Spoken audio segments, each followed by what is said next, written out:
Hello, and welcome to this episode of the 5G Factor. I'm Shelley Kramer from Futurum Research, and today I am joined, as always, by my fellow analyst and co-host here for the 5G Factor, Ron Westfall. Welcome, Ron. It's good to see you. Well, you bet. Thank you, Shelley. Staying cool on this hot simmering summer day. I think that is a really touchy topic. I too, Ron's located in Texas. I'm located in the middle of the United States where it's also very hot. But I feel like we really can't complain very much given what's going on in the UK right now and their scorching temperatures. So, because we are built for it, right? It's We all have to air scale. conditioning. Yes, air We have conditioning. It's we a have difference so maker. so we feel for our friends, our many friends across the pond, and hope that you get respite from this weather soon. So we're going to dive into our show today. Again, the 5G Factor, where we cover all things related to the 5G ecosystem, the IoT ecosystem, and all things in between. And we are going to talk a little bit about T-Mobile. And T-Mobile is basically kind of blowing away the competition when it comes to 5G speed tests. Um, it's interesting, as I was kind of putting my thoughts together for this segment, I saw a headline that got my attention, and it reads like this: T-Mobile versus Verizon versus AT&T. So many new 5G and overall network experience tests, one big winner. That headline was from Phone Arena. And basically, as you might imagine, what this is really is T-Mobile's move to acquire mid-band spectrum is paying off in spades. And both Verizon and AT&T have been slower to turn on C-band. And this is really paying off for T-Mobile. So I wanted to touch real quickly on some of the results from the speed tests.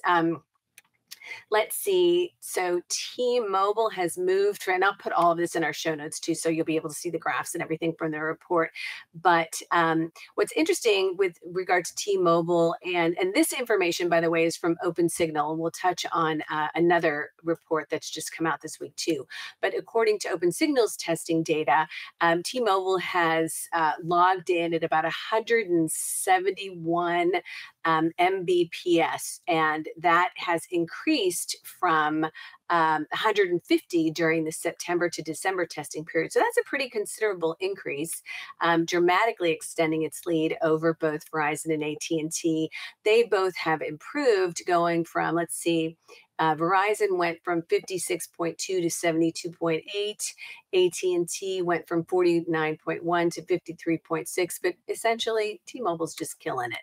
So, I'll also note in some of these categories, Verizon actually wins in both the 5G gaming experience category and the 5G voice app category. But when it comes to 5G download speeds, which is what a lot of people care about, 5G download speeds, upload speeds, 5G availability, 5G reach, T-Mobile takes it all in terms of winning in these tests. And it's one of the things I mentioned, download speed and how important that is. And, we're all sitting here from time to time with our mobile devices, waiting, trying to download things. But T-Mobile's, basically their download speed experience comes in double that of its rivals. And that's pretty impressive. So T-Mobile's landing at 61.7, AT&T is 34.4, Verizon is 29.8. That's pretty significant. And most impressive of all, and where T-Mobile really shines, I think, is keeping customers connected to 5G networks. OpenSignal's tests show that T-Mobile keeps users connected 40% of the time on their phones.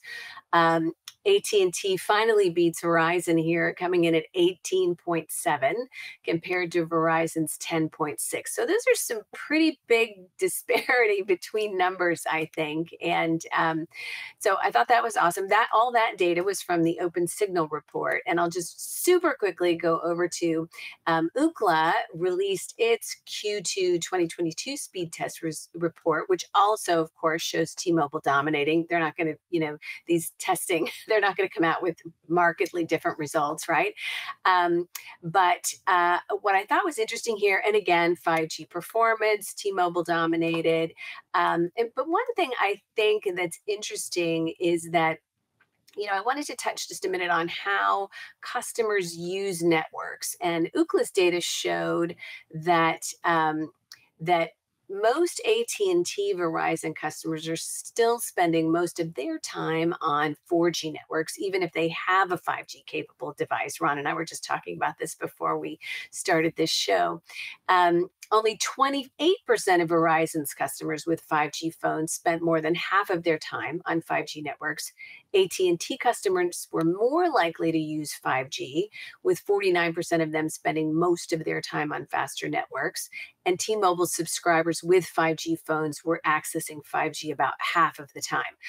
To me, what that all boils down to is that of course, Ron and I, and, everyone working in this space understands how important 5G is and how significantly 5G is going to change, it is changing and will continue to change the world as we know it. That said, on the consumer front, I think many of us still, are using 4G networks, don't know if we're using 4G networks or 5G networks, don't know if the phone that we have is a 5G phone, don't care. Ron, wouldn't you say that's probably the case based on our observations? Oh, yes. I think you're hitting the nail on the head there, Shelley. And in fact, even the most advanced, sophisticated users can sometimes be mystified as to what network they're Right. on, and it definitely depends on the device they're using and how much Right. information it readily shares, etc. And but it is fascinating, I think, that in terms of whether you're on a 5G network or a 4G network, it's attesting to the on-the-ground reality that many of the initial 5G deployments are using what is called a non-standalone implementation. And that Right. is basically it's the blending of 5G and 4G networks in order to at least deliver some early 5G capabilities. Right. And what I think is important, though, about, okay, if that's the case, why is it a big deal that T-Mobile is registering, these speed test advantages, and what does it really mean?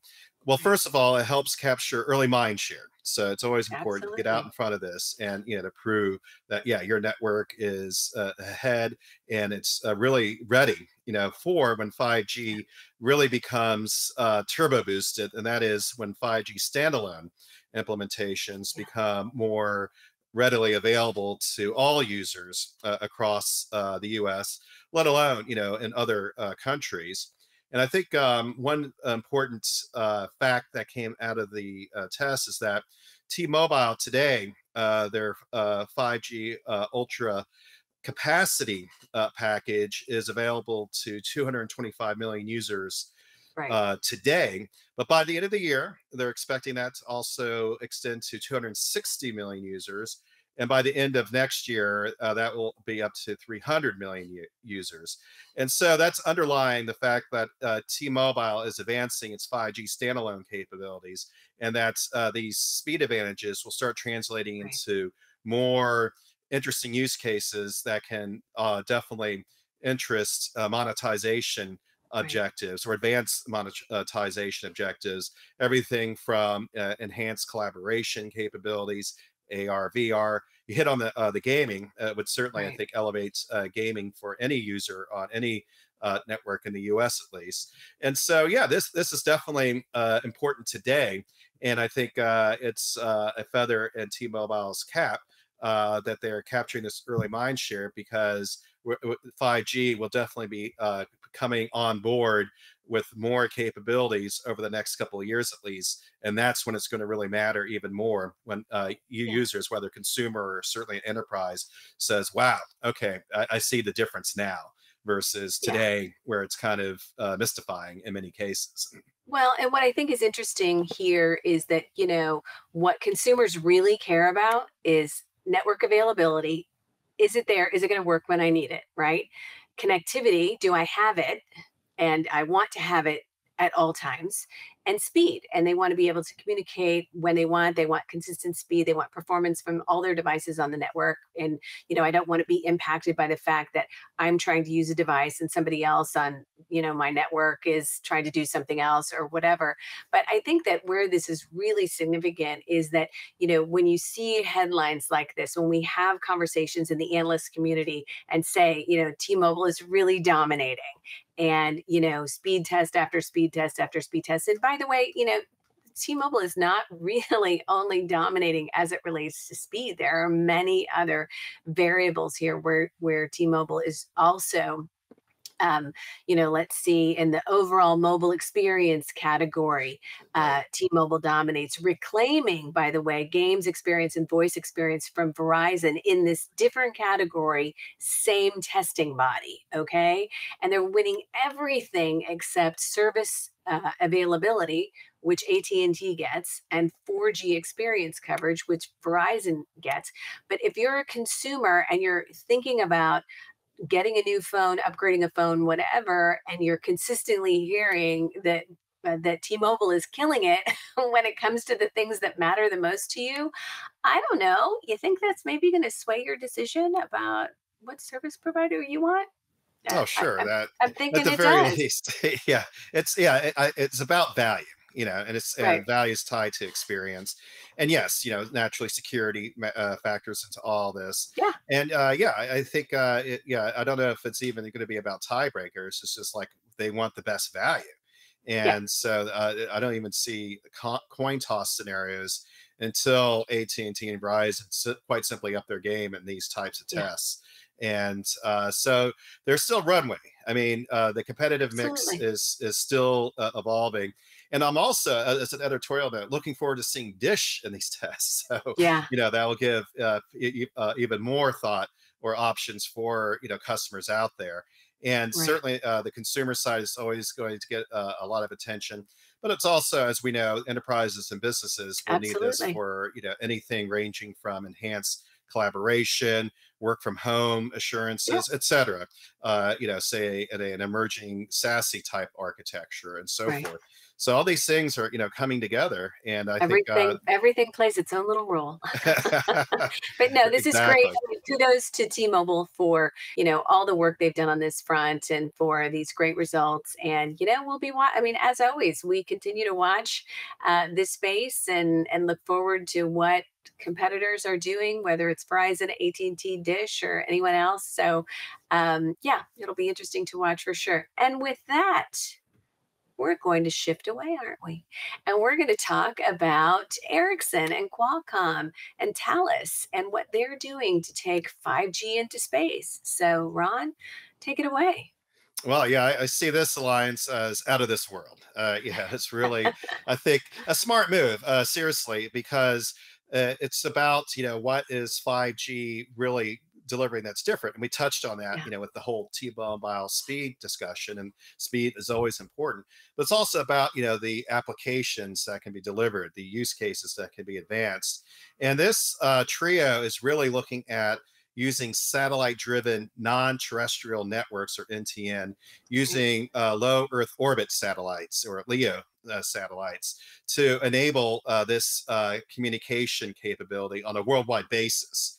And what I think is really exciting is today, we still have to use satellite phones. And we know you have to use a completely different form factor, and you have to have a different service and so forth, usually with a satellite company, in order to have it. And it's very important and, very difficult to reach areas, whether you're talking about right, an energy platform in the middle of a sea, or you're talking about, remote desert areas, or dense forest areas, you name it. I mean, there's just a host of reasons why 5G terrestrial networks by themselves aren't able to extend that coverage. And right. the vision here is ultimately is that the 5G phone will basically become the new form factor for satellite enabled communications. And Yeah, so I think that would be welcomed by the entire ecosystem. That would right. definitely allow people more flexibility and options in terms of how they can get their communications across the world, regardless of where they're situated or their line of work. Say Right. administering wind turbines in the middle of the sea and things like that.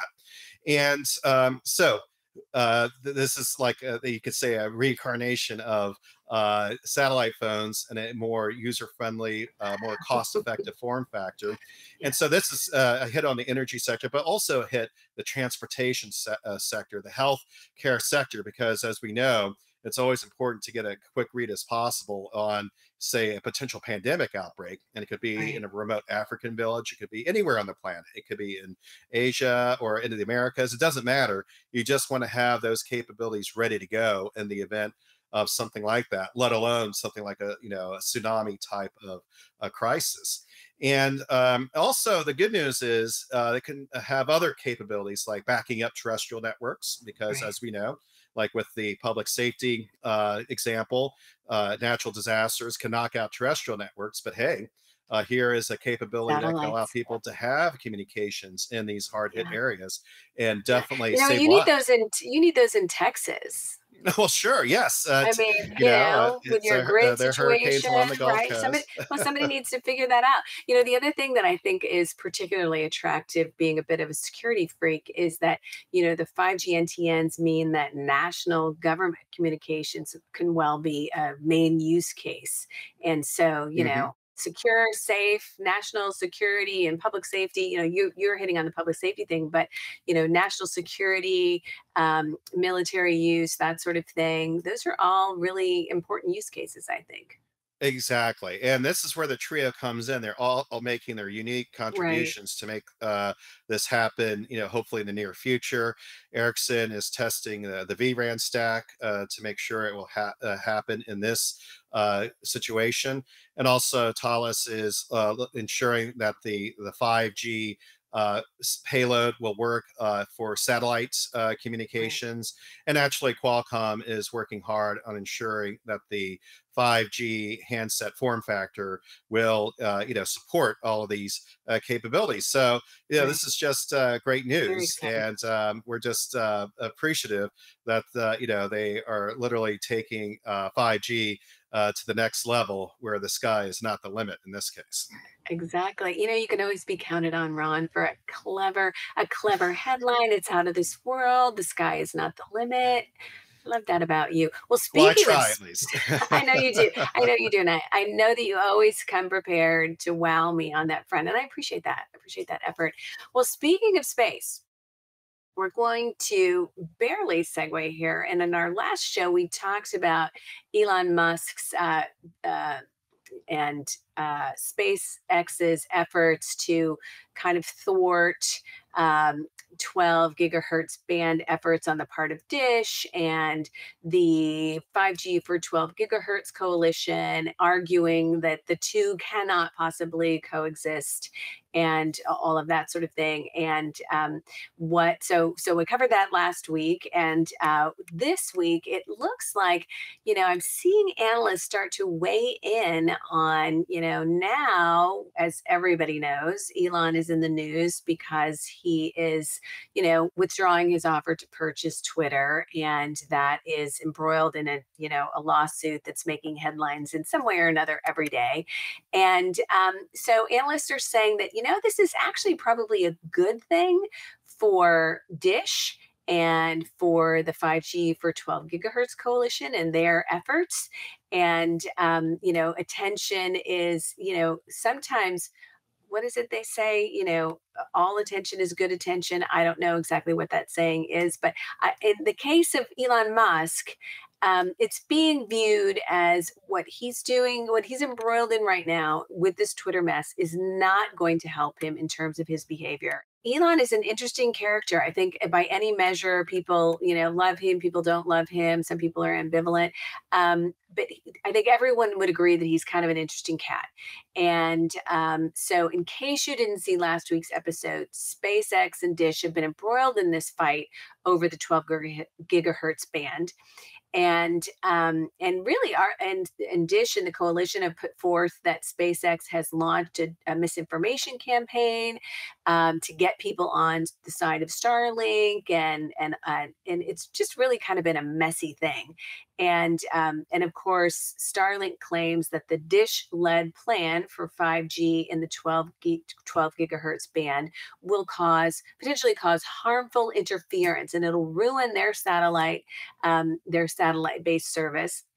And the coalition doesn't agree. And so right now, this is being evaluated by the FCC's Office of Engineering and Technology, the OET, and they're doing an engineering study. And the whole point of this is that, it was originally kind of hoped that, given Musk's popularity with Republicans, that he would likely be able to count on a couple of Republican commissioners who might either delay or who might vote against a recommendation out of the OET, and that would help him. And what analysts are now saying is that Musk might have worn out his welcome, not only with Democrats but also with Republicans, and that you know. And all of this, in a nutshell, is being viewed as positive news for Dish. So, Dish has been the primary user of this 12 gigahertz band. They've been providing service to satellite TV customers. They argue that, if 5G were to pose an interference risk, they would, of course, be the first to oppose it. But they believe, as does the coalition, that sharing between satellite and terrestrial operations is the best use of the spectrum. I tend to agree on that front. Ron, I think you do as well. But it's just interesting. It's interesting to watch the shift in sentiment on this issue. Yeah, and there is, the pure technical aspects, and I think they are in Dish's favor overall. Yes, And we talked about absolutely. this before. We've seen this where the FCC is having to referee between, competing interests, and the Right. entrenched interest is going to try to, throw out some FUD out there, fear, uncertainty, and doubt about, unleashing more spectrum for, new 5G Right. players and capabilities and so forth. And at the end of the day, if the engineers are saying, look, this is a non-issue, they will prevail. It's a non-issue.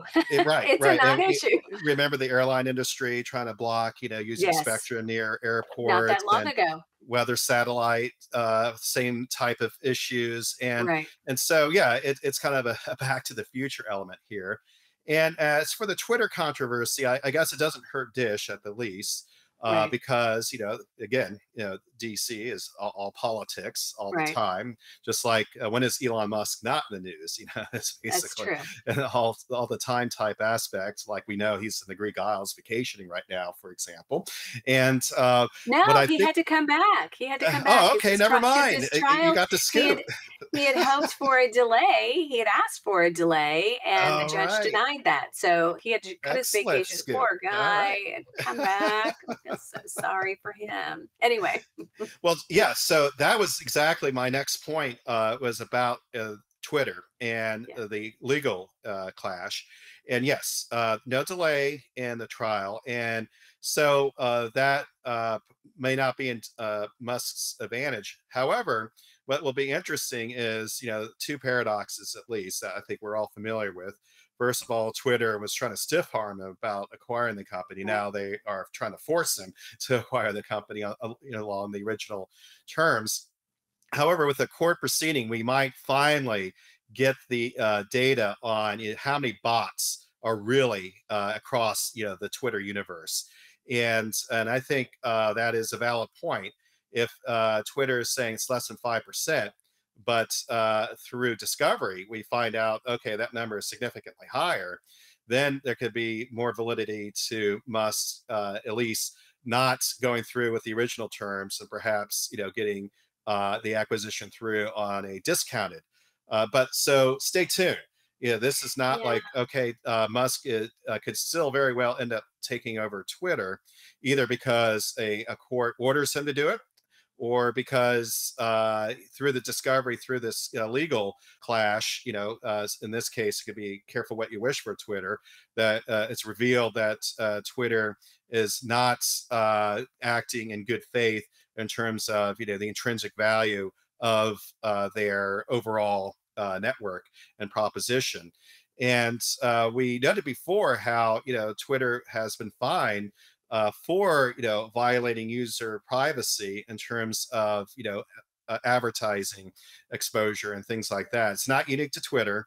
Yeah, We know no. these games go on with all the major social media platforms, but it doesn't help their cause, because if they then are going to be obliged to respect some of the more stricter privacy restrictions, then that could actually impact their advertising revenues as a result. So, there's a lot of factors in play here. And Yeah. so this Yeah, is no, going to I be I a think that drama. yeah, I think that, we digressed a little because this isn't really 5G related. I think that I'll close this out just simply by saying I find it almost impossible to imagine the logic of forcing someone to buy a company, and that doesn't really benefit anybody. And I really don't see that happening. I am more seeing, him having to pay a fine and everybody going down the road. I could be very wrong, but I just don't see much logic there. Uh, and the other point, to your point about bots, you know what? Every social platform has bots. Facebook has millions and millions of bots and many, many negative things that they don't disclose. And, we've got what's going on with TikTok and the concerns that the government has about TikTok and using user data. I mean, this is a whole mess of, we could spend an hour alone on this topic. So I'll wrap Right. it up by saying, I think this Twitter brouhaha is not casting, it's not helping Musk and SpaceX's efforts to try to sway public opinion about, the fact that their claims that this ecosystem is not shareable, because and it is, and he doesn't want to. But Elon, I'm sorry, sometimes you don't always get your way. So that's kind of where I am on that. Well, Makes sense. we're going to do a complete shift here, and we're going to turn our sights on China, and we're going to talk about 5G enterprise and what China operators are doing on that front after, pretty much reality is being stymied on the 5G front, many instances based on geopolitical issues and concerns all over the world. I think that, Huawei and other companies in Chinese companies had, kind of very firm sights set on what they intended to do as it related to 5G and 5G networks. And in many ways, that has not quite worked out the way they originally planned. And so I think they've done a little pivot here. And so I'd love to hear your thoughts on 5G enterprise in China and what's happening. Yeah, I think it's very instructive. I think this is something that could be like object lessons for those operators that are targeting 5G or private networking in general, in Right. terms of what are the categories that are demonstrating the most adoption here over the last year. And some key data points specific to China. First of all, there are 6,518 private 5G networks that are up and running. And that is up from just 1,655 a year ago. Yeah. Now, these are impressive numbers, so that means we got to pay attention to it, even though we understand that China has a unique market and that their regulatory structure is distinct. However, it doesn't deny that what is being proven successful there can't have application elsewhere. And Absolutely. and some of it's not too surprising. The leading category are smart factories. At least 1,000 private networks are deployed in China, and so that is getting a good amount of attention. Smart manufacturing and so forth, and is one of the more low-hanging fruit type of applications for And, 5G and we're private seeing networks. that we're seeing that here. in Oh, the United yes. Yeah, States itself. exactly. So Yes. yeah, So, absolutely. This is not surprising in any way. right. This is kind of like not too surprising. Well, I Yeah. found slightly surprising is that the next category was healthcare. That there are over 600 hospitals that are now on private networks, and this has definitely helped in terms of making medical care more efficient and, quite simply more cost effective. For example, China Ucom, in working with Huawei, has reached over 2,600 village clinics. And as a result of their collaboration, they've reduced wait times by 2/5. And you can imagine that's going to be That's important for any scenario that involves, right. getting to a medical clinic, especially in a rural area where, that pretty much is about the only chance many people have to get, important medical attention in a Right. timely fashion. And so that, I think, is something that we'll see more of here in North America and other markets, is that the 5G private network use case can have a lot of impact on, quite simply, the healthcare sector. It doesn't have to be rural clinics. It could be, any network that requires, improvement in how they use communications to treat people, to accelerate wait lines and so forth. And so I think that's a key takeaway.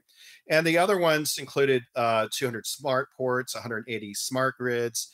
Right. And one that I found very intriguing was CATL, which is the largest lithium ion battery maker in the world.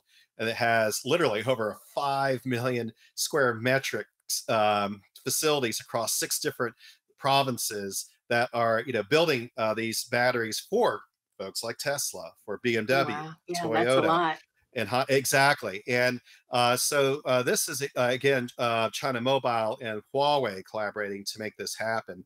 Right. And this is demonstrating that, first of all, that 5G private networks can definitely have a significant commercial impact and reaching many different key verticals, but also that collaboration works. So it's literally, when it comes Right. to a private network that's adopted by enterprise, the operator could definitely be, that trusted managed service partner that will enable this to be optimized to really, help it take off.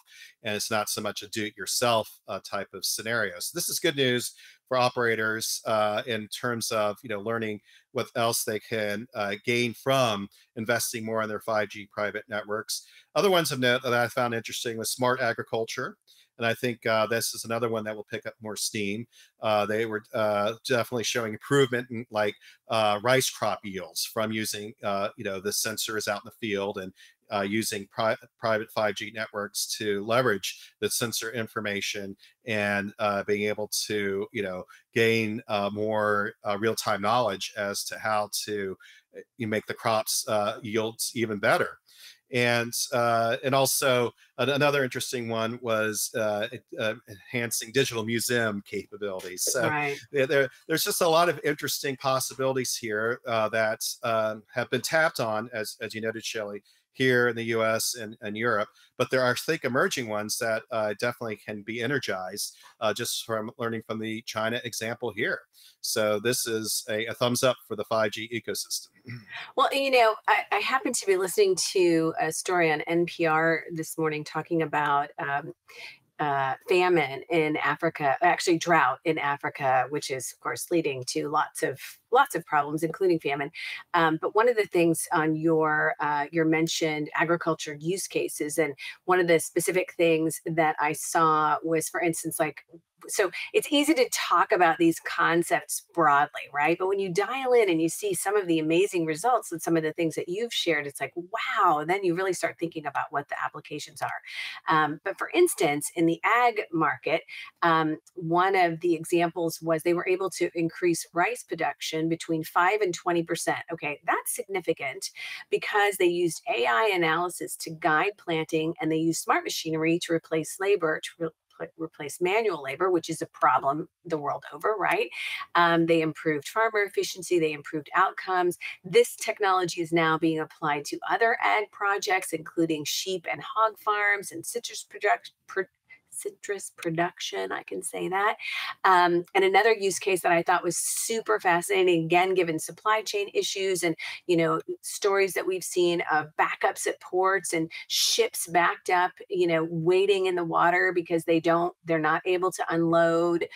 Sometimes it's a labor problem, right? That's attributed to. And so one of the use cases here was automated ports served by a 5G network. It allows intelligent unmanned services like remote crane operation and what they're calling the world's first one-click unloading. So it's not people doing it, it's machinery doing it, driven by, powered by AI and of course 5G. And one of the things that they said in the report on this was that since this technology was deployed in 2019, so it's been underway for a while, the specific port in question they've been able to improve efficiencies by 20%, cut operating costs by 10%, and reduced energy consumption per container by 20%. So that is ticking a whole lot of boxes, right? That dealing with significant problems and challenges. And I think that for me, when I hear conversations, when I read articles, when I hear conversations like the ones that we're having, it's like, what's most valuable to me is when you can actually look at specific use cases. This is what they're doing. This is what they're seeing in terms of savings. And then all of a sudden, it seems like the sky's the limit when you start thinking about the other applications. So it's really pretty exciting stuff.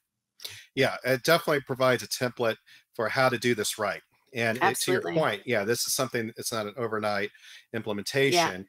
And what I think is very instructive about all these great use cases, I love the smart ag one because it Yeah. just benefits everybody. And we have lots of problems right now with that. Right, So yeah. yeah. Obviously, the Ukraine-Russia clash is Yeah. causing, disruption in like grain supplies, and that's fundamental Right. for many Right.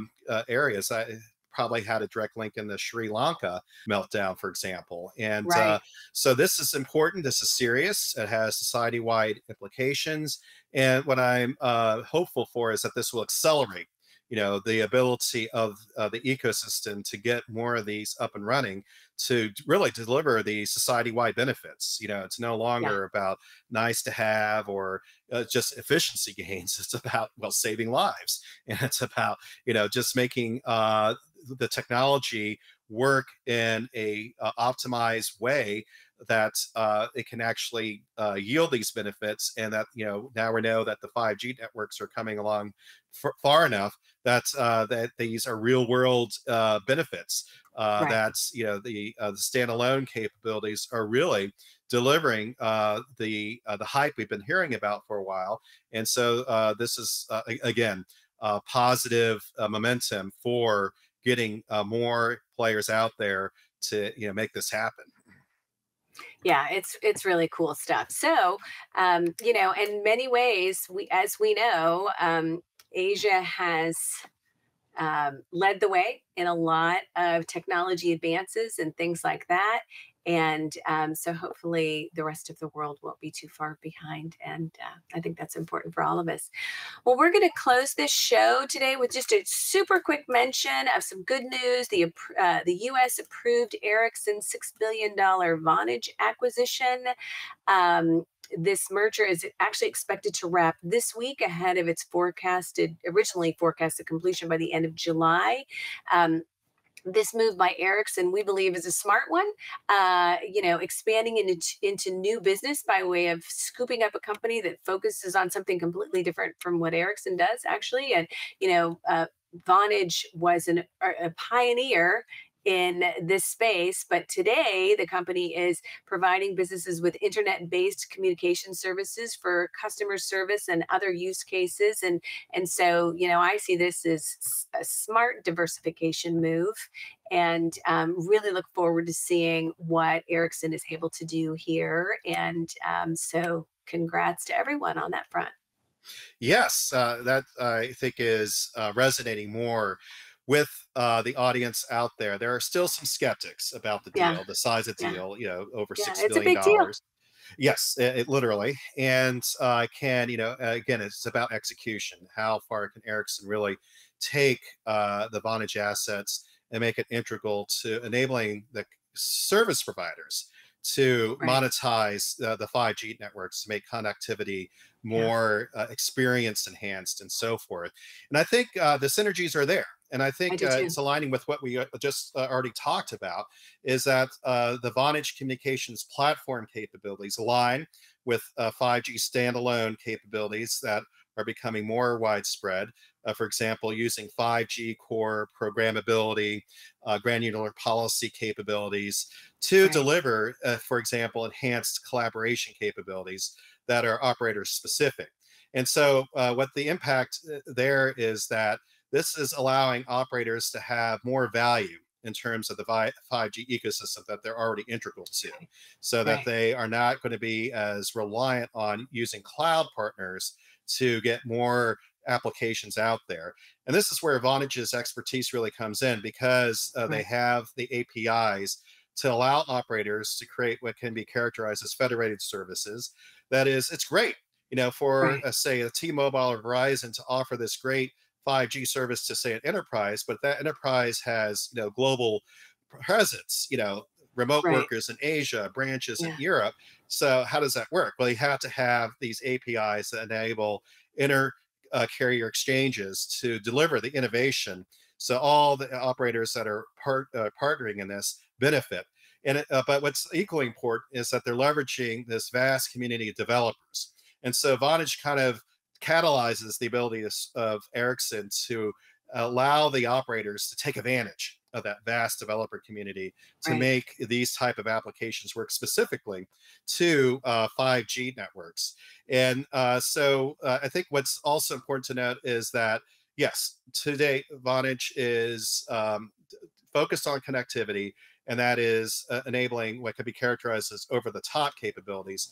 But Right. Ericsson does have a near term balancing act as to making sure that the Vonage capabilities are benefiting their core communication service provider Right. customer base, and it's not, say, a separate Vonage revenue stream that kind of leaves the operators not in so much in the monetization loop. Yeah. And what I think is also important is that when it comes to offering enterprises, these 5G enhanced services such as advanced collaboration capabilities and so forth, is that aligns with what we also touched on, say, SASE architectures, which we know will be important because the work from home transformation that's occurring, at least distributed workforce and workspaces being the dominant way for many organizations to support their workforce. And so it's not just about having an MPLS connection between the headquarters and a branch office anymore. It's about making sure that your work from home employee is not going to be a security vulnerability. So you need those granular policies that enable a work from home employer, wherever they are, to be able to go into the corporate network and using 5G capabilities and having all these built-in security assurances and so forth. So this is lining up, I think, overall to really allow Ericsson to enable the service providers out there to become more innovative, to really take 5G monetization to another level, and really, make their 5G investments pay off sooner. Well, and I think that there was nothing short about this end to our show. I think I will wrap by saying that we have had the pleasure of working with the team at Ericsson over the course of the last number of years, and for the naysayers out there, I the commitment that Ericsson has to the operator ecosystem, to network monetization, to helping their customers and partners develop strategies and execute on those strategies. Can Ericsson do it? Absolutely. So it's my opinion. I'm looking forward to great things ahead here. I think that was a super smart move on so many fronts, many of which you touched on, and so we'll watch and see what happens. Right? Naturally. Absolutely, Yes, this naturally. is All right. definitely one that is going to be a Yeah, game changer yeah, if everything lines up yeah, according to plan. absolutely. Well, with that, we're going to wrap our show. Thanks to our audience, as always, for sharing your time with us and for hanging around. And if you haven't yet subscribed to the show on your favorite streaming platform or on YouTube, I will put We'll do some show notes that'll include the things that we talked on. That'll be included in both the YouTube notes and everywhere else. But you'll be able to also see in greater detail some of that information that we shared early on about the speed tests and T-Mobile and AT&T and Verizon and all of that. So with that, that's a wrap of our show. Thank you again. Thank you, Ron. And we'll see you next week.